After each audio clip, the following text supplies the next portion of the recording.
I wanted to make a new Kipo video because the other one I did went super well, considering it's at about 450 views, and the average views my other video gets are nowhere near that.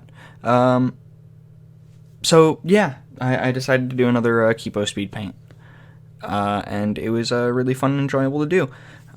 Just as a warning, I will be kind of talking about the show as this goes on, so here's your spoilers if you haven't watched it. I do recommend it. I really enjoyed it. This isn't really like a review or anything, it's just kind of my thoughts on the show. Alright, I guess let's jump into this. So, I guess I'll start with the cast. I think that they work really well together, especially Dave and Benson. They're hilarious. Especially Dave. Dave is the best bug I have ever met in my entire life. Not that I've ever met an actual bug before, but, you know. Still. What do I mean by I haven't actually met a bug before? Of course I've interacted with bugs. Not talking bugs, but bugs. That's a weird statement. Alright, moving on. And I'm really glad that they all had their own individual character development bits, because that's just good for a show. I like the fact that, you know, they all were given pretty good attention. Of course, Kipo with her whole being a half-mute and making, I guess, citywide peace, I guess, would be the what you would call it, because it's not much beyond the area of Las Vistas. Wolf had her whole traumatic experience growing up, being raised by wolves, being betrayed, and coming to view that mutes are just, you know, basically like regular, normal human people. They're not that different aside from, I guess, individual cultural stuff, I guess you could call it that. Benson had his, I guess you would call it romance kind of subplot thing, which was pretty cool. Yeah, I don't know. It was enjoyable. It was a fun little bit of hey, life sort of happens kind of a thing. And Dave being the comic relief, I'm kind of glad that he got you know, some development in the sense of they talked really about how Dave and Benson met in the last season. And honestly, that's one of my favorite episodes because that story is so good. Oh, it's great. It's so dumb, and I love it. But what was I saying? Right, and also the fact that even just controlling his ability to... I don't even know what to call it. Molt? Sure, let's call it that, to where he enters a different phase of his life every time he molts, and it just cycles over and over. He gains better control of that, which is pretty cool. Even Mandu got a little bit of something in near the season 2 finale, which is nice. That, you know, they try and give all of the characters of their main cast a little bit of attention. I think that overall is pretty cool. Let me see. I also really like the fact that they try and redeem all of their minor villains, like Mulholland, what's his name, Jamak. And while I don't necessarily think that minor villain suits Scarlemagne, but, you know, he's definitely not the big bad of the TV series. I really liked how they redeemed them and tried to show that in some cases they just weren't necessarily in good headspaces mentally. Like Scarlemagne, once we look into his past and how that relates to Kipo's parents and him growing up in a burrow being a regular monkey, then, you know, a mute one. And then after their burrow basically was destroyed and they got separated and whatnot, how all of that sort of affected him mentally, and he kind of became the insane man of I hate all humans, because he was a lab rat, basically. And then he later recognizes that, yeah, that was kind of messed up. That was a bit not okay. Not good.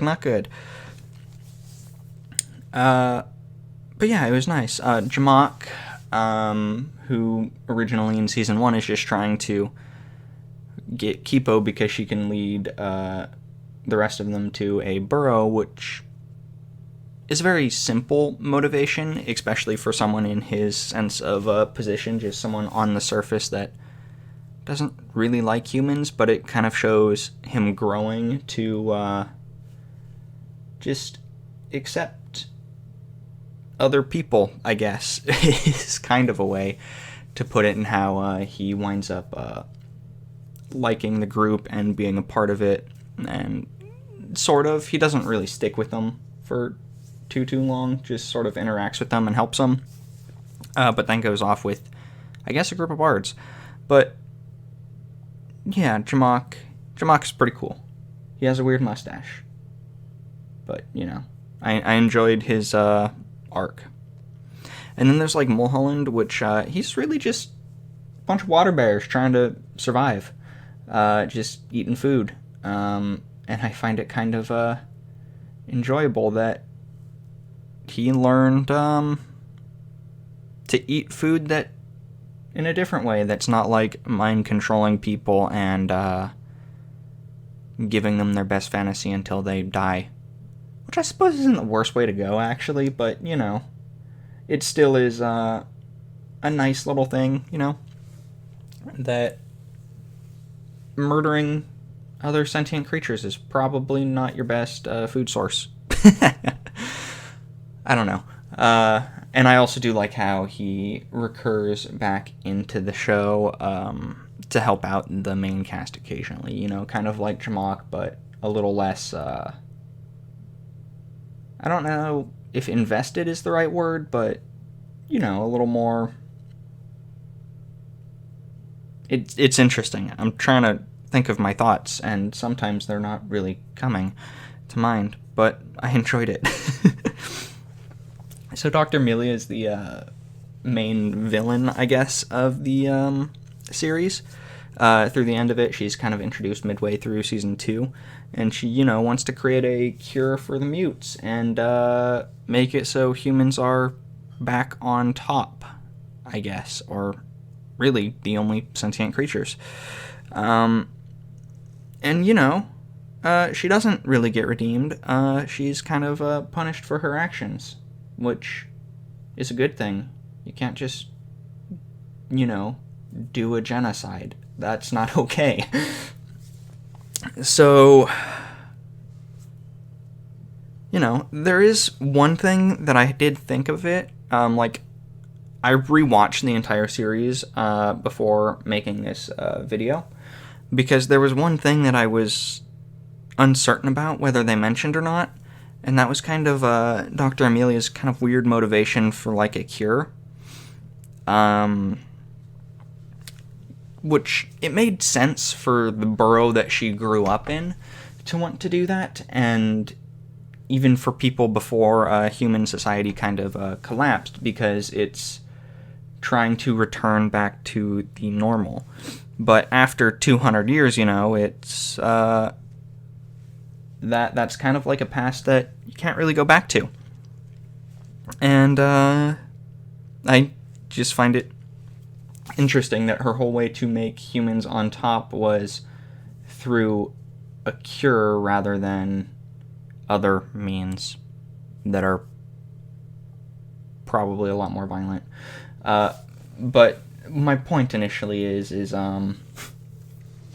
that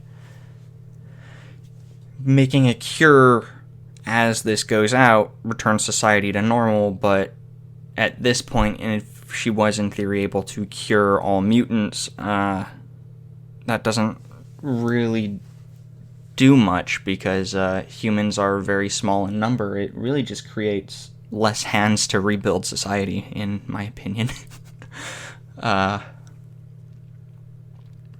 So yeah, I just think it's weird. Not that it's bad, because it is definitely an enjoyable story, and I do really enjoy it, actually. It's a really fun story.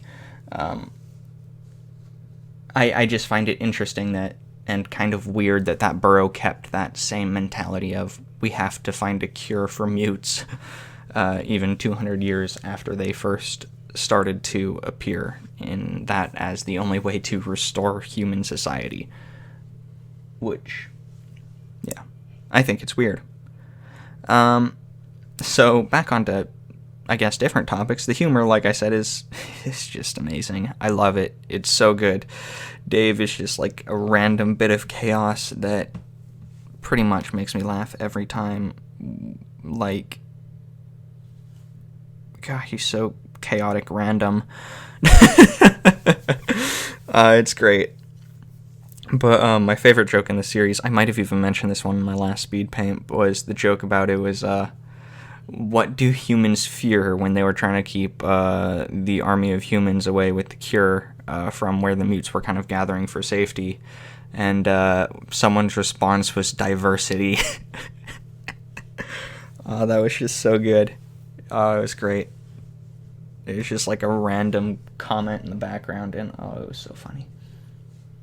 It was funny. Anyways, at this point I should probably start talking about what I'm drawing. I don't know, it's been going on for a while now, me rambling, so let's ramble about what I'm drawing.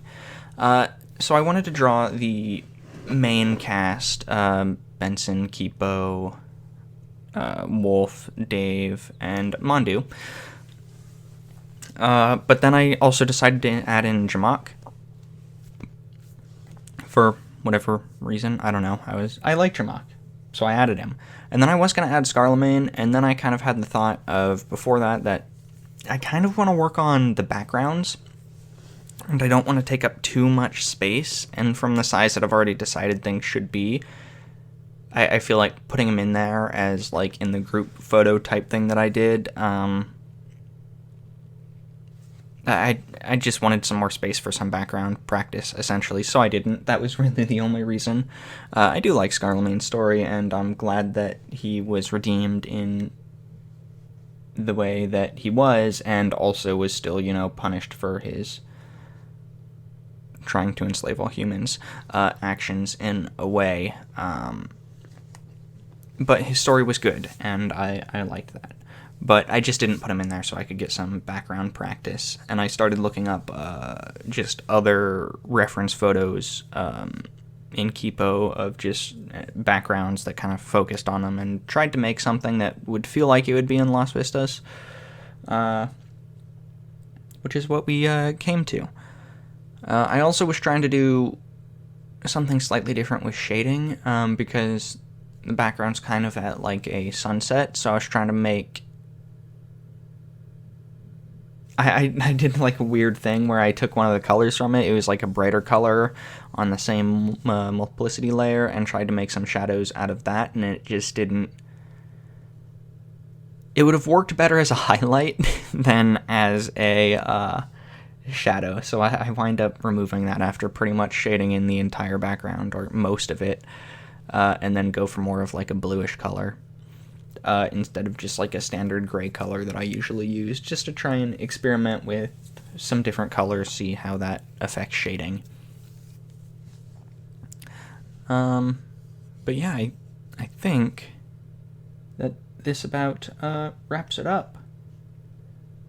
So, yeah, you're probably looking at the final version of the drawing right now.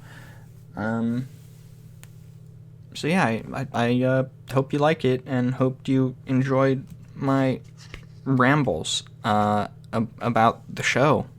It might not even have been in an order that made sense necessarily, but I hope you enjoyed it. Alright, I will see you in the next video I make. Bye.